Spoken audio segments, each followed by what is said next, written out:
A man addressing an unseen crowd. Big strong boys for farm work, he says. 400. 700. 700. 800. The numbers roll in.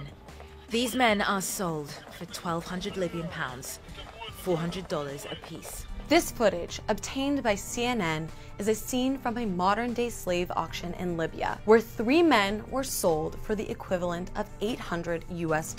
These men are migrants who fled war-torn and harsh conditions in their home countries to seek a better life in Europe by way of Libya. Their stories are not unique. Every year, tens of thousands of people arrive in Libya, either escaping conflict in sub-Saharan Africa or seeking better economic opportunities just across the Mediterranean. The UN estimates that there are 700,000 migrants currently living in Libya. This influx of migrants has led to a concomitant influx of human traffickers, those promising refugees passage across the sea for the unimaginable price of selling off everything they own. And while those of us in the West have been aware of and horrified by the images of overcrowded boats capsizing during the journey and hundreds at a time dying at sea, a recent clampdown by the Libyan Coast Guard has inflicted a new horror on the already suffering migrants: enslavement. Smugglers, unable to turn a profit by transporting these humans seeking a better life, have turned into masters. And the migrants and refugees, these humans, have turned into slaves. Escaped or freed slaves, only emancipated after a hefty ransom from their families, say that these auctions are taking place in at least 9 locations across Libya. Though emancipated former slaves still bear the scars, both literally and figuratively, of surviving such an atrocity.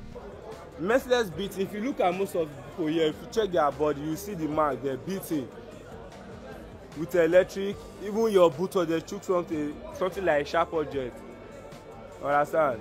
Most of them lost their life there.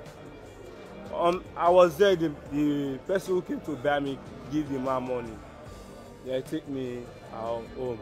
So the money was not even much. Since this footage was released last week by CNN, Libyan officials have denounced these slave markets, launching a formal investigation into the practice. And a horrified Rwanda is now offering refuge to these enslaved migrants. And while cracking down on the Libyan auctions themselves and taking in their victims are crucial steps in abolishing this abominable and antiquated practice, slavery remains a much more widespread problem than most of us realize. In 2016, an estimated 45.8 million people were enslaved around the world. According to the Global Slavery Index, the slave trade in some form exists in 167 countries, which is about 85% of all nations, and the US is no exception. Last year, it was estimated that America, home of the free, is actually home to about 57,000 slaves. How? In 2017, are we still allowing humans to be bought and sold like chattel? The number of people currently living in slavery is more than triple the total number of Africans kidnapped and sold into slavery between 1525